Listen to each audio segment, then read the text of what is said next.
si nos pudiera platicar usted, sus palabras, cómo inició en la lucha social, probablemente religiosa o alguna otra, cómo fueron sus... Bueno, pues eso es... Mi origen es en cuanto a formación, me formé en la iglesia metodista como pastor, pastor de la iglesia metodista, y entonces participé desde la iglesia en diferentes actividades y trabajos, aparte de las tradicionales eclesiásticas. Sí. El área que yo decidí seguir fue el área social. Entonces, pues por ahí encaminé todos mis pasos y fue una vocación de toda la vida. Entonces, pues en cuanto a un compromiso social,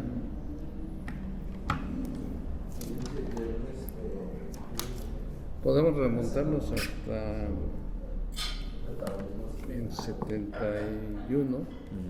1971, donde con un grupo de pastores formamos un movimiento que se denominó, porque ya venía, desde el 68 veníamos haciendo una reflexión cuál era el papel de la iglesia en el movimiento estudiantil. Buenas tardes. La caja, café. A mí un jugo de naranja, por favor. Un jugo de naranja grande, chico. Chico. El grande le cuesta 15 y el chico le cuesta 12. Pues es el crédito. El grande mejor, ¿verdad? Sí. Un chocolate, por favor. Un chocolate. Deme otro jugo. 2 jugos y un chocolate. Ese ya Sí, no- gracias. Sí, en el 68 comenzamos a preguntarnos qué significaba, cuál era nuestra participación. Y entonces un pastor que tenía una visión muy amplia del norte, él comenzó a hablar sobre la situación del país y la manera en que los jóvenes estaban reaccionando ante una agresión en la universidad, hacia la universidad. Y entonces decidimos analizar el tema, discutirlo y entrarle. Y entonces, por ejemplo, hubo un Congreso Nacional de Jóvenes Metodistas en Pachuca y ahí hubo una serie de reflexiones y los propios jóvenes decidieron hacer una manifestación desde el Congreso de Jóvenes que era nacional en Pachuca apoyando el movimiento estudiantil. Entonces, ahí empezamos a motivarnos para participar. Pero usted estaba en Querétaro. Yo estaba en Pachuca, llegando a Pachuca de pastor. Ok. Yo estaba de pastor en Guanajuato y luego en Pachuca. Ah, vaya. Y entonces en Pachuca fue cuando comenzamos a trabajar ese asunto. Y en ese momento la elección para dirigir la revista oficial de los jóvenes recayó en los jóvenes de Pachuca.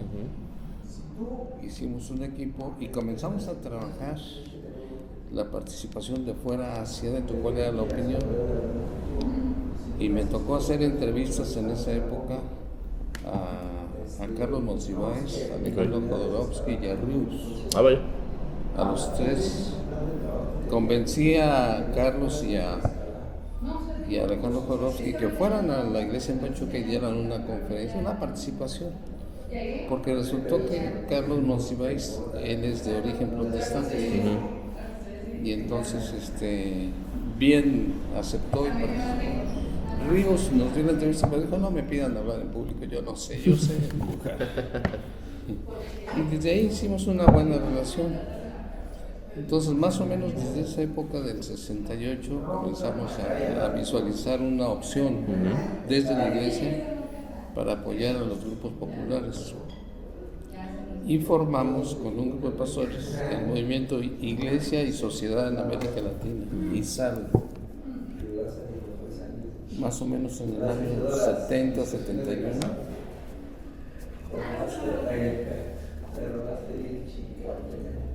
Entonces, ISAL tenía como tarea abrir una pastoral urbana y popular. Y abrimos proyectos en Tampico, en Ciudad Juárez, a mí me tocó el de la Ciudad de México y Puebla. Entonces comenzamos a trabajar en barrios. En eso llegó la misma inquietud del 68, provocó que nos identificamos algunos clérigos católicos y protestantes. Comenzamos a encontrarnos. Ah, vaya. Dije, ¿cómo responder a eso? Y entonces decidimos formar 8 sacerdotes y 2 pastores, el movimiento que se llamó en ese tiempo Sacerdotes por el Pueblo. Sacerdotes por el pueblo.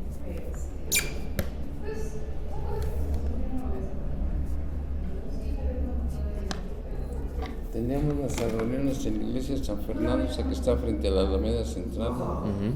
Ahí teníamos las reuniones. Y luego, en ese proceso, llegó una propuesta de organizarnos para un movimiento sacerdotal continental o cristiano. Y los de Chile mandaron la invitación para participar en el encuentro Cristianos por el Socialismo. Okay. Nosotros discutimos el tema. De hecho, ISAN, ¿Está ahí?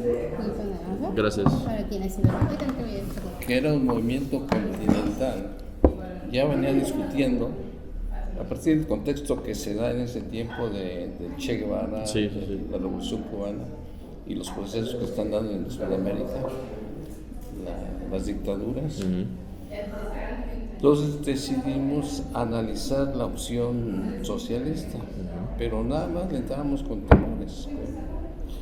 ¿Cómo los cristianos podemos empatar un movimiento ateo Sí. con un movimiento de creyentes?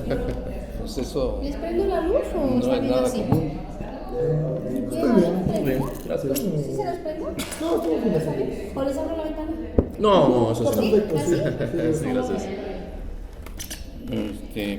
Pero analizamos y cuando llegó la invitación de Chile, nos encontramos con más o menos un grupo como de 70 personas, entre católicos y protestantes. Y tuvimos una reunión clandestina aquí en Querétaro, Vale. en donde es ahora UNIVA. Eran instalaciones del seminario, pero un cura consiguió ahí y ahí nos encerramos. Ahí no saben que ahí surgió Cristianos por Socialismo en México. Vaya. Ahí decidimos participar y fuimos una delegación éramos como 14 personas. Yo era el único pastor protestante, Vaya. todos los demás eran curas católicos o laicos católicos. Y estuvimos en Chile participando en el encuentro, que resultó muy bueno porque fue al mismo tiempo que Echeverría fue a la UNTAD a leer su declaración de derechos y deberes para el tercer mundo.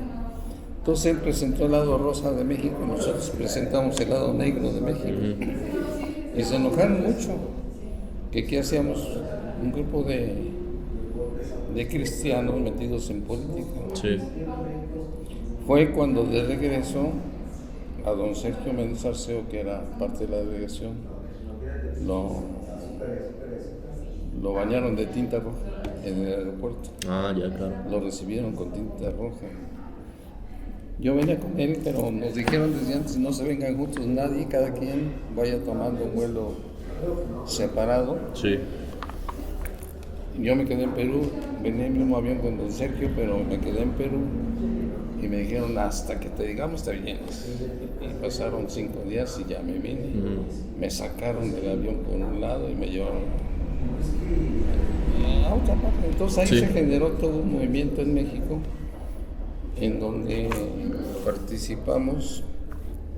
Don Sergio era el único obispo, Pepe Álvarez y Casa de Cencos, que era el vocero, que es otro proceso interesante. Sí. Y otros grupos que estábamos en barrios y grupos populares. Entonces,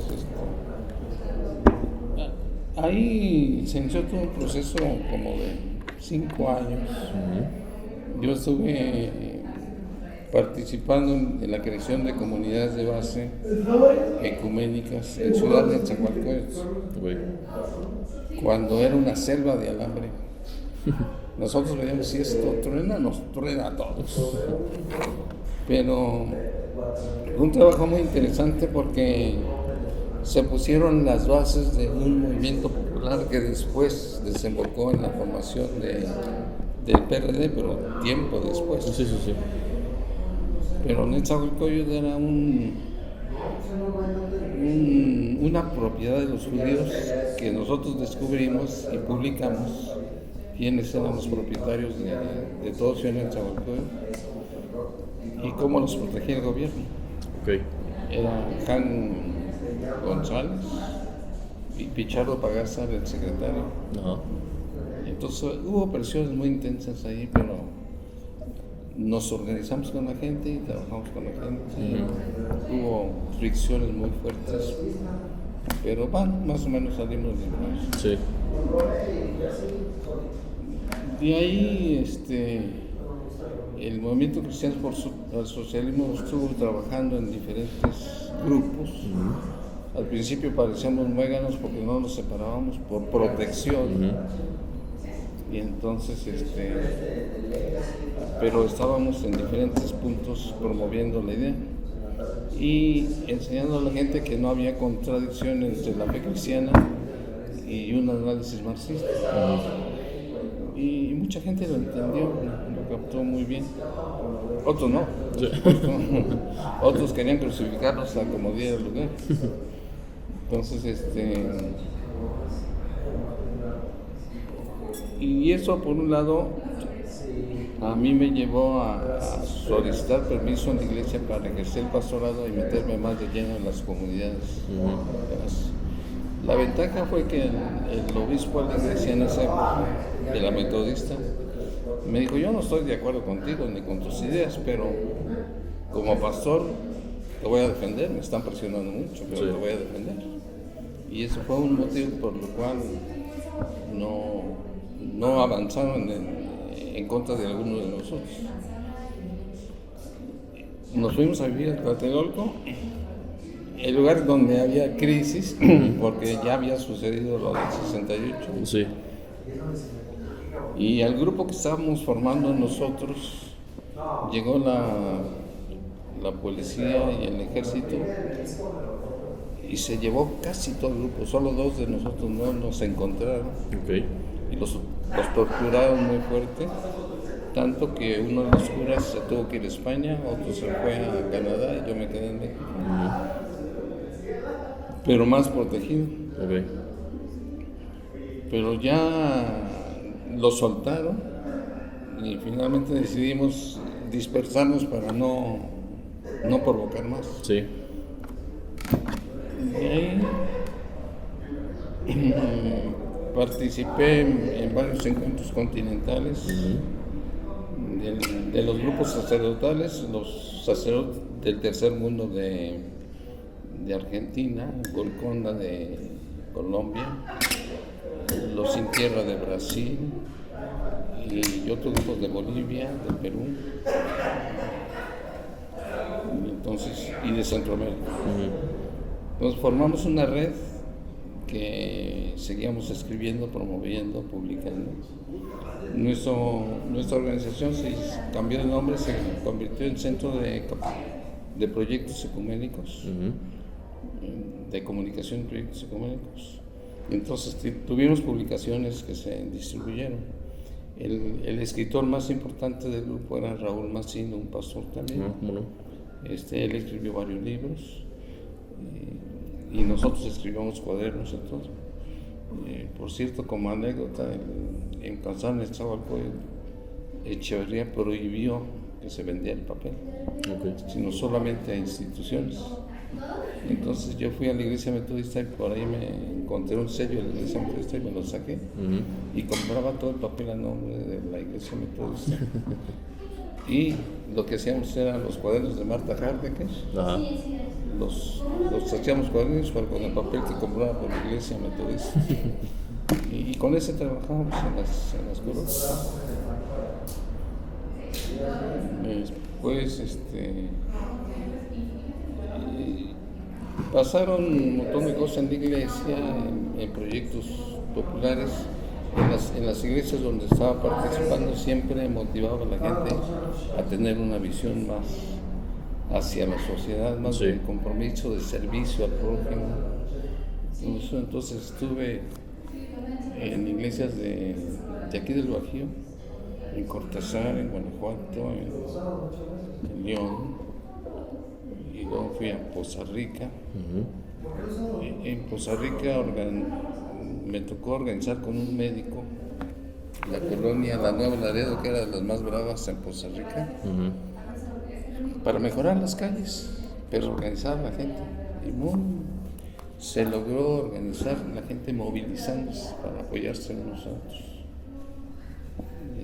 Entonces, la respuesta fue muy buena, tanto que mi esposo y yo fuimos invitados por la colonia, no por la iglesia, sino por la colonia, a un encuentro con todos después de 20 años o 25 años, ¿no?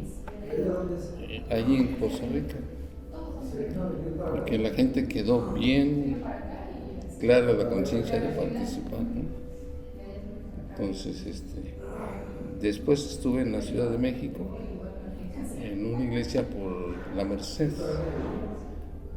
Invité a Raúl Massina a dirigir el coro de Agua Músico, y por primera vez el coro de una iglesia protestante cantó en el congreso y encuentro y concentración del Partido Comunista que organizó en el Palacio de los Deportes. Ah, vaya. Y entonces todos nos veíamos mal, porque los comunistas decían, ¿estos qué hacen aquí? Y nosotros, ¿y estos comunistas? Pero dijimos, esto es que tenemos que aprender a entender. Entonces, sí. Y aceptaron la idea. Y la experiencia fue buena para los de la iglesia y fue buena para los comunistas. Algo que nos une, y la especialidad de Raúl Massina era los espirituales negros. Entonces ya llevaban un mensaje en los cantos. Pero luego me tocó, avanzando con el tiempo, Sí.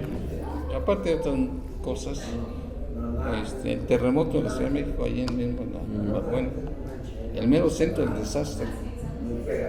Y entonces respondimos a una emergencia, que fue un impacto muy fuerte el terremoto, porque los edificios cayeron casi enfrente de nosotros. Okay. El Hospital Juárez, un hospital de 11 pisos, quedaron 5 pisos. Y mi esposa se organizó con las señoras, y yo organizé a los señores con otro grupo, y nos fuimos a la emergencia a sacar gente del hospital, que fue una experiencia muy dura. Pero interesante porque toda la colonia participó. Y ahí nos quedamos y organizamos un proyecto para la reconstrucción. Un grupo de arquitectos se acercó y me dijo, ¿en qué podemos ayudar? Les dije, ¿por qué no hacen un balance de cómo está la situación y cómo podemos reconstruir en algunas vecindades que hemos apoyado? Se fueron, pero me dijeron, es mucho dinero. Cuando nos detenemos por detalles, y regresaron, entregamos proyecto de presupuesto, 500 millones de pesos. ¿Y eso qué? Dijo que por detalles no lo tenemos. Pero fue impresionante la respuesta de mucha gente y de muchas iglesias en todo el mundo, donde presentamos un proyecto y solicitamos el apoyo financiero. El gobierno nos dijo, sí, cómo no, estamos organizados, ustedes nos dan el dinero y nosotros lo aplicamos. Sí. Ni un quinto les damos, ¿no? Si no nos lo dan, no les damos permisos, no traemos el dinero. Por ningún motivo lo metemos. Y reaccionó el funcionario, dijo, no, porque necesitamos los dólares. Y yo me quedé callado, lo necesitan. Logramos reconstruir entre los 3 sectores de la iglesia metodista con 500 viviendas en vecindades pobres. Y la política nuestra fue no cobrárselas, sino una cuota mínima de mantenimiento, para que la gente no tuviera ese peso encima, ¿no? Y yo ya dejé eso. De ahí pasé En discusión con la Iglesia de Estados Unidos, el tema que surgió fue el de los migrantes, Okay. los indocumentados. Formamos una comisión de ambas iglesias y decidimos crear la Comisión Nacional de Asuntos Migratorios y me nombraron presidente como fundador de la comisión. Entonces comenzamos a convertir las iglesias de la frontera norte y las del sureste en centros de apoyo a los indocumentados. La idea era que abrieran sus espacios para que la gente llegara, se le orientara a lo que se expone, y como sabíamos que no se iban a regresar, entonces decirles: si pasan, vayan a tal lugar, los van a apoyar. Entonces era un trabajo así muy, muy bien coordinado. Y logramos que todas las fronteras, las iglesias, los templos se convirtieran en centros de apoyo. Vaya. Y en algunos casos se unieron con la Casa del Migrante de la Iglesia Católica. Entonces era un trabajo que sí respondía a esas necesidades. Y me tocó trabajar y fundarlo por 2 años. Okay. De ahí pasé vino las reformas constitucionales de Carlos Salinas de Gortari en las relaciones de las iglesias y el Estado. Organizamos una comisión de diálogo para esas leyes y trabajamos muy fuerte, muy intenso, porque el gobierno traía la consigna de pegarle a lo que ellos denominaban como sectas. Okay. Y nosotros defendimos el derecho de todos a ser iglesias y no sectas, porque era un título peyorativo. Sí. Pirigioni era el nuncio apostólico y nos trataba como moscas molestas. Y entonces logramos detener el proyecto original y abrimos espacio. No logramos todo, pero a mí me incorporaron a esa comisión y entonces logramos en la discusión hacerle conciencia a los diputados que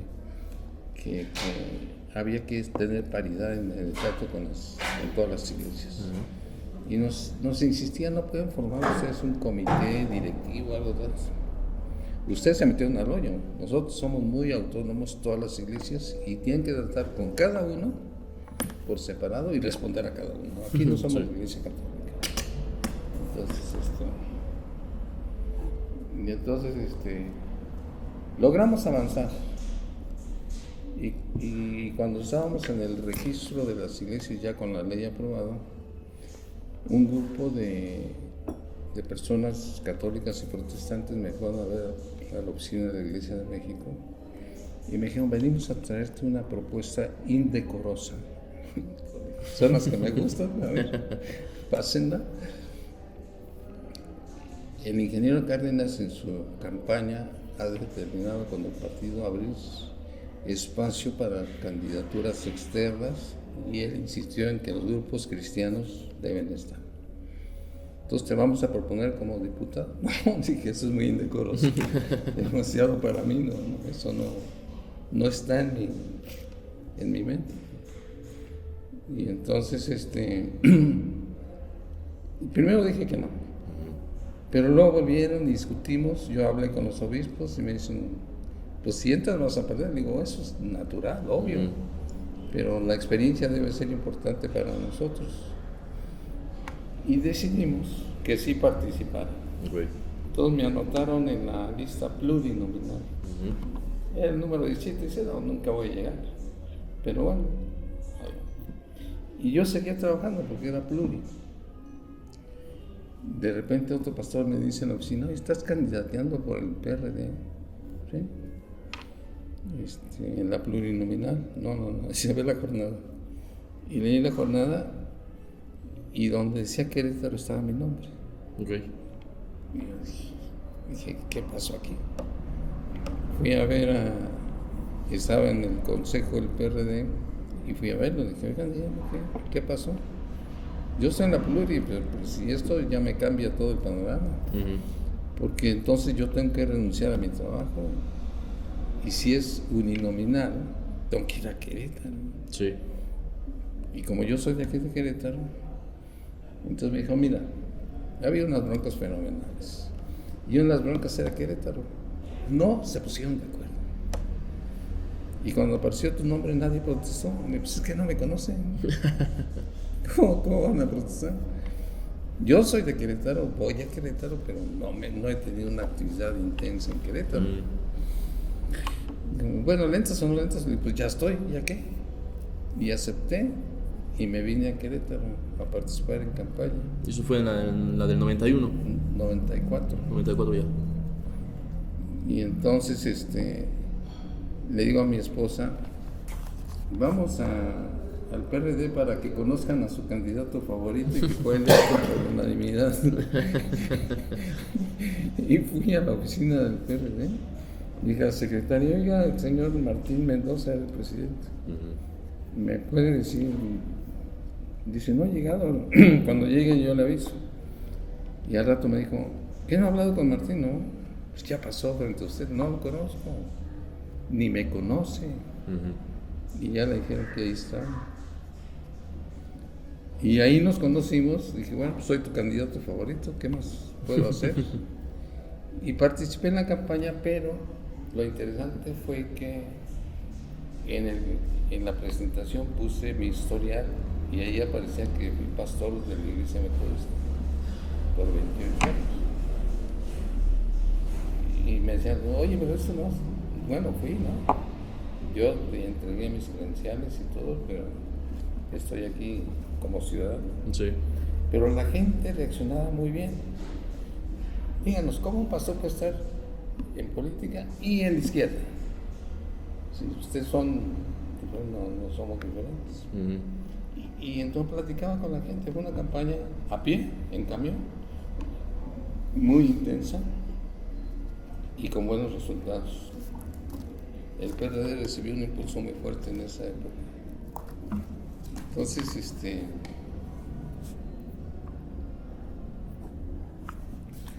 ya me quedé aquí en Querétaro y en México después Cuauhtémoc Cárdenas quedó como jefe de gobierno del DF.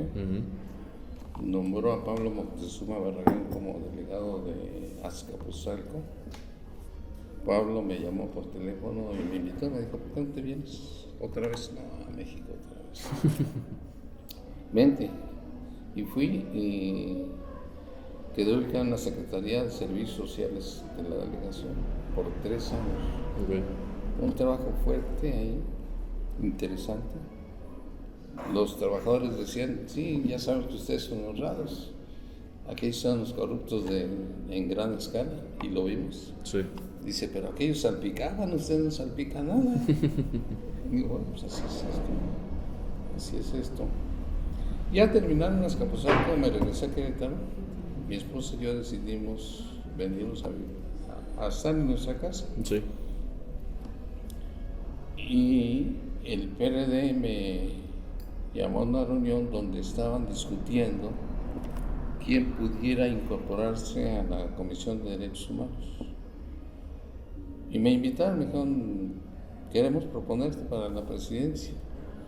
Pues no, aquí no tengo un ambiente como para que quedara en la presidencia. Dice, sí, ya sabemos que no vas a quedar, pues ya sabemos quién va a quedar. Pero lo que queremos es que quedes dentro de la comisión. Entonces, participé como candidato a la presidencia y fue una elección de todas las que he visto que fue la limpia. Okay. Las demás ya sabíamos quién, ya supimos después quién nombraba. Pero el gobernador de esa época tenía un maestro que se tronó rápido. Entonces quedamos al final de 12 candidatos, Bernardo Romero y yo. Y Bernardo dijo, si yo quedo, tú entras. Y quedó. Entonces quedó. Y ya eran negociaciones. Sí. Entonces estuve en la comisión 8 años Lo último que hice fue hace 5 o 6 años con Adolfo Ortega. Estaba presionando mucho a los trabajadores y los trabajadores nos reunimos, algunos, dijimos, ¿qué hacer para la defensa de esto? No está bien. Están violando todos nuestros derechos. Y decidimos organizar el Sindicato de Trabajadores de la Comisión de Derechos Humanos. Y lo registramos. Pero no pasaba nuestro registro, que no pasaba. Y dialogamos hasta con el secretario de gobierno, oiga, pues es nuestro derecho. No, pero eso causa problemas, ¿no?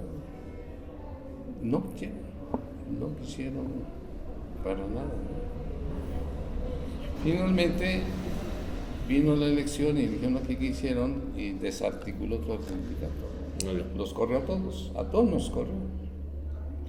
Pero fue muy interesante la experiencia de la comisión porque el trabajo que a mí me tocaba era la Sierra Gorda y las comunidades indígenas. Entonces fue un trabajo intenso de comunidad en comunidad. Así paso a paso, en los 4 municipios y en los demás. Y trabajando con todo tipo de personas, con niños, ancianos, con adultos, con mujeres. Muy interesante el trabajo en el campo, que era lo que yo estaba acostumbrado a estar directamente con la gente. Sí. Y entonces se hizo un trabajo intenso, tanto que la gente decía, ustedes se ganaron el derecho de piso realmente. Entonces fue cuando Bernardo leyó 2 recomendaciones al gobernador Loyola, hechas por el licenciado Jesús Quintana, que era el visitador, un hombre muy, muy especial y muy serio y profundo en su reflexión jurídica. Entonces fue cuando Loyola, en sus ansias juveniles, fue a la sierra y de regreso se mataron 2 amigos de él. Y al hombre que chocó, el de la camioneta, que era un campesino, lo metieron en la cárcel en San Juan del Río. Nosotros no interveníamos, no era nuestra competencia, pero de repente a alguien de los ayudantes se le ocurrió que confesara que había porque el gobernador había dicho que era atentado. Sí.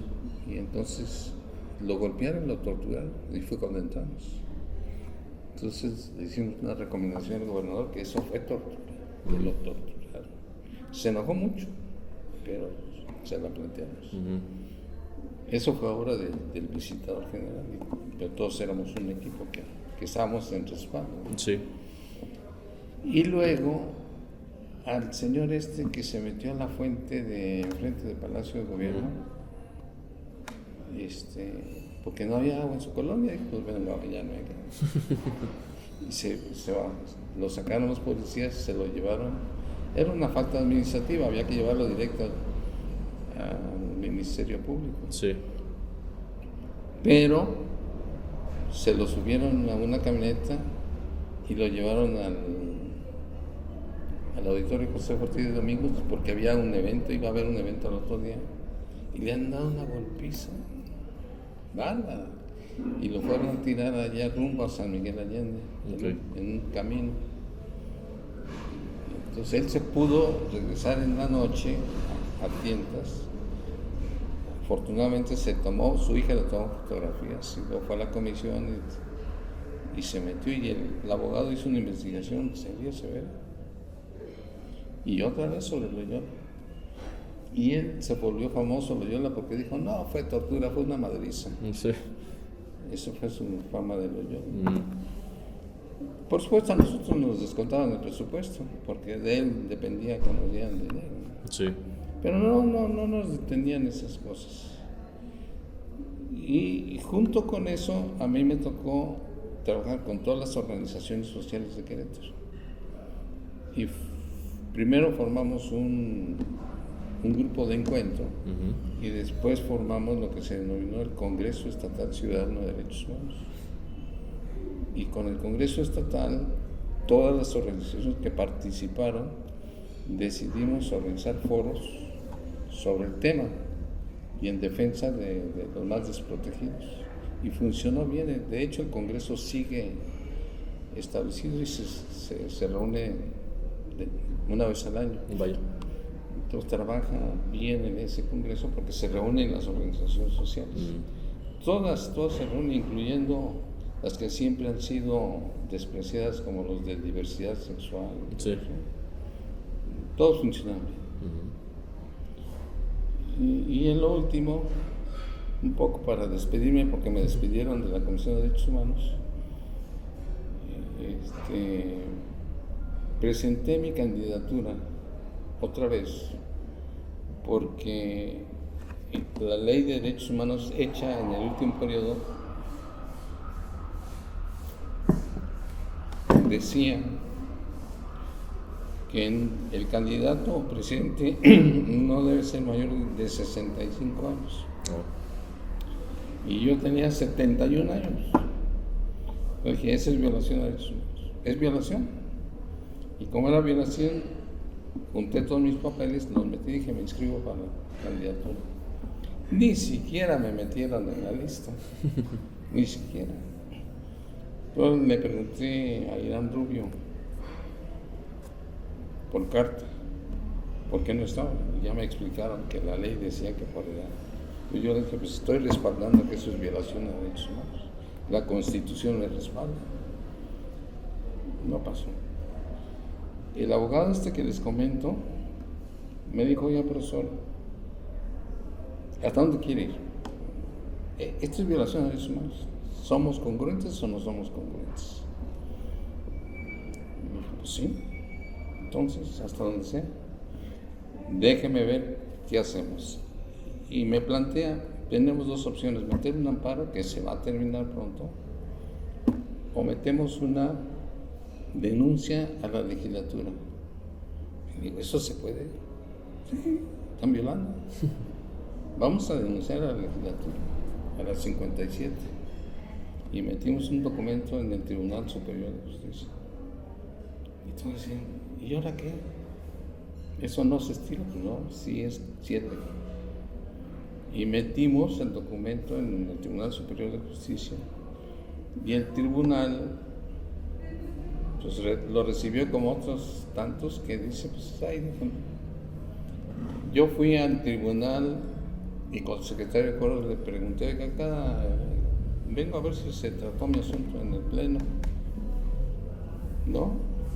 Dice, mire, hábleme por teléfono el miércoles porque se reúne el pleno en las mañanas cuando se reúne y a mediodía yo le tengo una respuesta si se trató o no se trató. Pues me abrió la puerta porque él no calculó que cuando él dijo hábleme o venga a verme, mi opción fue ir a verlo. Y fui al Tribunal Superior de Justicia 1 año, 3 meses, 2 semanas, cada miércoles. Oiga, licenciado, ya no me decía, oiga, que no se cansa. Pónganme en el inventario. Aquí voy a estar. Es que esta es violación a derechos humanos. No hay otra. Y así me la pasé y hablaba con los magistrados.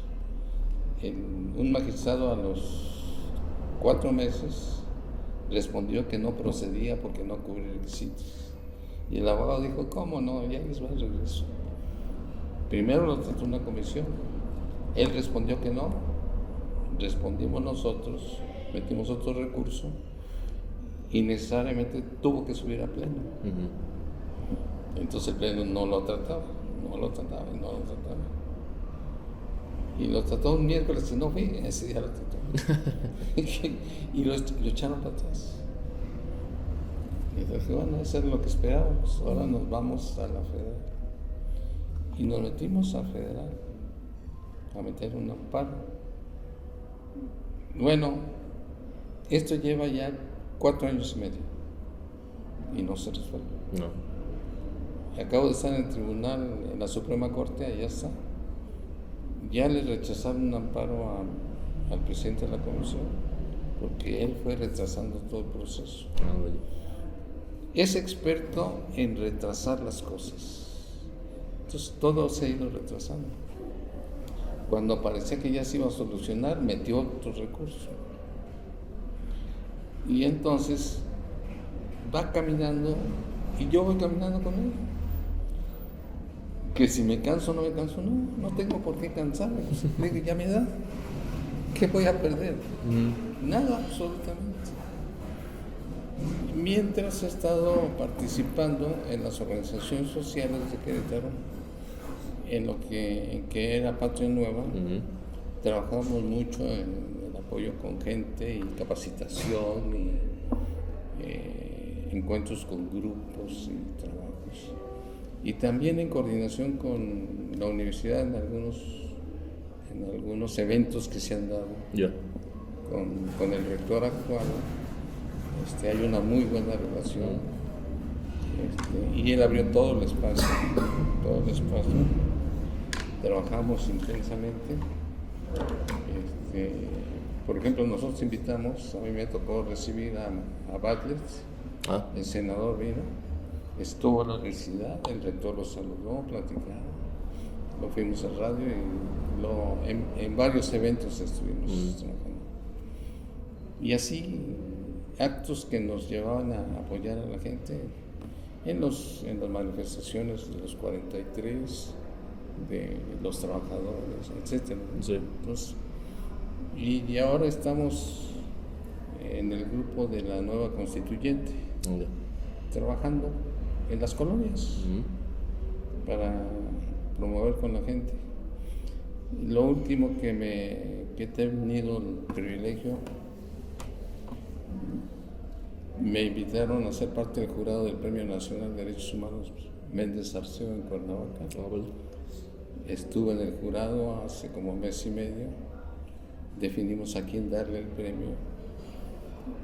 Fue muy bien dado, me gustó la decisión y lo entregamos este fin de semana pasado en Cuernavaca, en la catedral, a un hombre que está luchando en contra de la construcción del gasoducto en Morelos, que afecta a Tlaxcala, Puebla y Morelos, y de la termoeléctrica, que también afecta a todo. Entonces las comunidades están luchando, entonces apoyamos a ese grupo y también a otro grupo organizado de mujeres para la recuperación con vida de sus desaparecidos, que no son los 43, son mujeres anteriores a eso.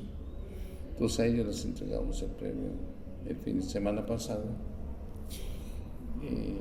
Y eso es muy alentador porque es gente que está en la lucha y que hay que estar apoyando, hay que estar motivando para que siga adelante. ¿Y del PRD usted ya se alejó? Del PRD ya se Nunca fue miembro. Nada más oficialmente, ¿no? No, siempre fui externo. Ya. Y más bien nos inclinamos por apoyar a López Obrador. Entonces seguimos todo el movimiento desde que lo quisieron descalificar. Sí. Desaforarse. Y entonces en todas las manifestaciones hicimos. Ahora, una cosa que es importante en esto mencionar. Aquí cuenta mucho mi esposa. Cuenta mucho mi esposa porque ella tiene una enorme capacidad de identificarse con la gente, muy rápido, más que yo. A mí me cuesta trabajo. Pero ella trabaja directamente con la gente. En el terremoto, ella se apellida, se llama Vitela. En el terremoto, en una encuesta que hicieron, les pedí que preguntaran si conocían a alguien de la iglesia metodista y si conocían ahora, antes y ahora. Y en la pregunta de quién conocían ahora decían el pastor Vitela. Y Vitela es mi esposa. Le dije, oye, a mí me costó muchos años estudiar. Y es que ya se meten con la gente, se meten. Y va. Y somos una pareja que funcionamos parejito, en donde estamos, ¿no? Entonces ella trabaja con grupos de gente, con señoras, y yo trabajo con ella, y es más práctica en cuanto a lo que está sucediendo, tiene una visión muy rica. Por eso algunas veces he hecho intento de escribir algo, y le he puesto capítulo de 2 vidas, porque los dos, si tenemos 5 hijos, con 5 hijos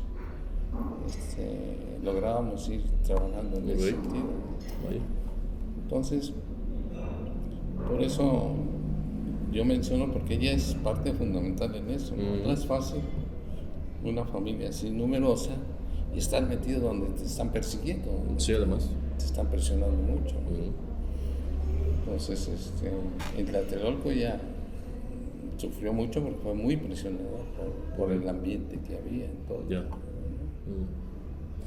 Nos había comentado el señor Álvarez Hidalgo que usted también apoyó mucho la causa en Nicaragua.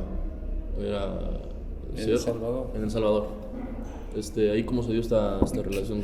Es algo que ya puede ir saliendo. Yo estaba en México, ya viniendo a Querétaro,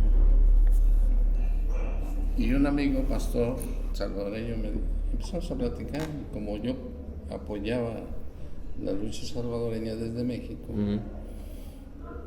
De pronto me la soltó a bocajar. Dice, oye, ¿no pudieras viajar a El Salvador? Le dije, sí puedo. Tú dame el boleto y voy las veces que quieras. Y ya platicamos. Y me presentó a 2 personajes. Me dijo, necesitamos a alguien como usted. ¿Y cuál será su función? Pongámosle así, correo. Y entonces, pero necesita viajar a Centroamérica. Y en este caso la propuesta es que usted viajaría con su familia. Digo, pero en el ambiente que está, nosotros respondemos por eso. Y entonces, hola, ¿cómo estás? ¿Qué tal? Le dije a mi esposa, oye, ¿cómo ves esto? ¿Está grueso, no? Sí, está grueso. ¿Le entras o le entramos o no? Dije, pues, ¿qué más podemos perder? Pero van los hijos, pues confiemos, vamos a confiar. Y entonces decidimos aceptar. Fue toda una organización impecable, una logística bien hecha. Y entonces compraron un vehículo, una camioneta pica, pero con caseta. Nuestro papel era hacer un recorrido ya determinado. Guatemala, Honduras, Nicaragua, Costa Rica. Costa Rica estar unos días y regresar a Nicaragua, entrar a El Salvador, Guatemala y México. Okay. Y entonces prepararon todo para que me entrevistara con la gente. Entonces todo el camino, yo tenía que reportarme continuamente. Entonces hicimos 3 viajes. 3 viajes. ¿En qué año fue esto? En el 90, sí. Yo estaba terminando estaba comenzando asuntos migratorios. El 85 fue el terremoto, en el 87, 88, 89. Okay. Y ya el año pasado, no, el antepasado, me llegó un correo que dice, compañero, aunque ya han pasado 20 años, no creo que nos olvidamos de usted. Queremos ver la posibilidad de que venga a la toma de posesión del presidente, ¿cómo se llama? Pero era mayo y la toma de posesión era el 1 de julio. Y entonces dije, pues mándenme una invitación por escrito porque mis papeles no están al día. Y me mandaron la invitación, pero dice, pero es con su esposa. No, pues yo no iba a ir solo porque mi esposa es parte de esto. Y nos mandaron la carta de invitación y en Relaciones Exteriores me dieron el pasaporte de inmediato, así. Dijeron, pues es una invitación oficial. Sí, sí, sí. Y fuimos, nos recibieron con mucha intensidad. En el aeropuerto, en la puerta del avión, yo les dije, oiga, a mi esposa la van a operar y no puede caminar mucho. Estaba una silla de ruedas en la puerta del avión y nos llevaron por el área oficial a la sala oficial. Y entonces de ahí fueron y nos llevaron al hotel. Y al otro día nos dijeron, este es la agenda. Tienen que hacer esto y esto. Y entonces estuvimos en la toma de posesión del presidente Sánchez Cerón. Él fue líder del Frente Faraón Martín, fue uno de los líderes. Y entonces yo les dije, quiero entrevistarme con quién era mi jefe. Y entonces me dijeron, en la noche está la cena que ofrece el presidente. Teníamos un lugar y luego nos llevaron a mi esposa y a mí a otro lugar y nos dijeron, y ya lo vimos y nos abrazamos y nos trató muy cálidamente el que era el comandante.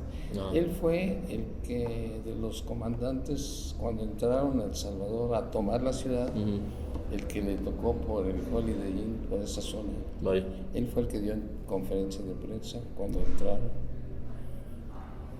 Y entonces y ya me dijo, qué trabajo nos costó encontrarte en México. Porque ellos me clasificaban como obispo, al que no, Dios no me castigó así. Yo nunca fui obispo. Y dice, hasta que alguien nos dijo, no, él está en Querétaro, búsquenlo allá. Y dice, pero qué bueno que pudiste llegar. Nos da mucho gusto. Y luego, al otro día, nos llevaron a la Secretaría de Agricultura y Ganadería, que era otro de los jefes que había. Y él me saludó con más cariño, me dijo, mi pastor, ¿cómo está? Y nos abrazamos. Y ya nos explicó la importancia de la Secretaría de Agricultura. Vaya. Dice, nosotros tenemos que hacer producir este país para pagar todas las deudas que tenemos. Nos vamos a intercambiar, va a ser trueque con varios países. Y luego nos llevaron a la ceremonia donde El Salvador se incorporó a Petrocaribe en Relaciones Exteriores. Y ahí nos presentaron al presidente de la Cámara del Congreso de El Salvador, el que dio la toma de posesión, y le dijeron, él es de los nuestros.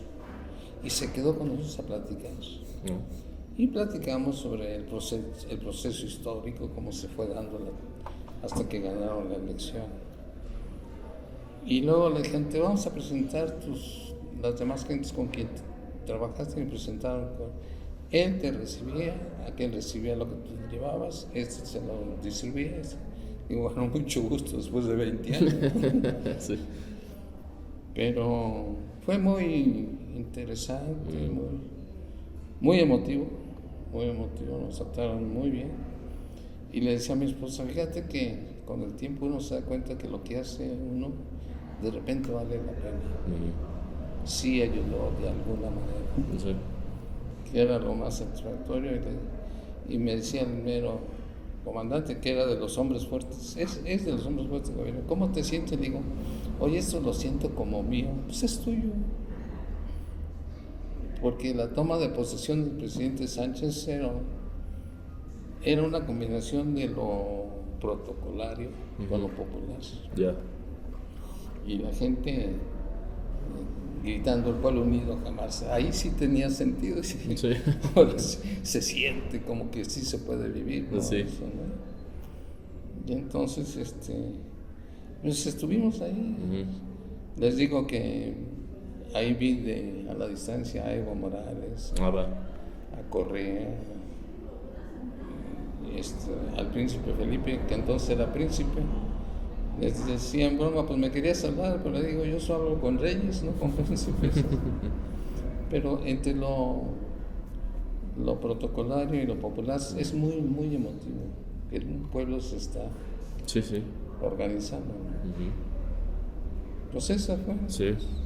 Y para pues, finalizar, ¿qué siente que le haya dejado participar tantos años? ¿Qué siente que le haya dejado participar tantos años en la lucha religiosa, social? Pues a mi esposa y a mí nos ha dejado la satisfacción de haber podido servir a la gente, de ver las caras de mucha gente que lograba entender o que lográbamos transmitir también, porque depende de uno mucho. Sí. Y que el proceso vaya avanzando. Hay ocasiones en que dice uno, pues no avanza esto. Por ejemplo, después de Cristianos por el Socialismo nos reunimos 25 años después. Y nosotros cuando veníamos de Chile decíamos, en 25 años cambiamos todo. Y no lo logramos. Pero en las asambleas a que íbamos con Pepe, con Luis del Valle, el jesuita, un gran teólogo que ya murió, Sí. y Pepe, que también ya murió, y don Sergio, de repente estábamos en el presidio y decía uno, oye, hay mucha gente, ¿no? Sí, ya salimos del club de Toby, ¿no? Y son muy buenos. Entonces otro dice, miren, no les digan, pero saben más que nosotros. Y bueno, ¿y a nosotros qué? Pues nos queda lo único que nos queda es poner cara de vacas sagradas y decir sí, y ya. Pero qué bueno que van avanzando, que están tomando nuestro lugar, ¿no? Para nosotros es muy esperanzador que hay gente de las nuevas generaciones que va avanzando con mucha claridad, que no son las grandes multitudes, pues no, pero van avanzando, ¿no? Y entonces yo creo que la mayor satisfacción es cuando en este país logremos un cambio. Ahora mi lucha ha sido en todo este proceso, y lo dije en Cuernavaca, el único camino que tenemos es encontrarnos en medio de nuestra diversidad y unirnos como un frente para tumbar a esto. Hay que quitar a estos, porque estos tienen el poder y hacen lo que quieren, y no podemos permitir eso. La noticia más dramática fue los 25 millones de niños en pobreza y 4 millones en pobreza extrema. Eso no es correcto, es doloroso. Entonces tenemos la obligación de vencer todos nuestros prejuicios y encontrarnos para cambiar este sistema. Manuel Canto lo dijo también ahí en Cuernavaca, el sistema se ha logrado cambiar cuando se cambia la mentalidad, y revisamos otros países que han cambiado todo, pero a partir de la organización de la gente. Y eso no lo logramos. Y estamos en eso, ahora estamos en esa lucha de encontrarnos y a ver si logramos una convocatoria para eso. Muy bien, pues le agradecemos mucho su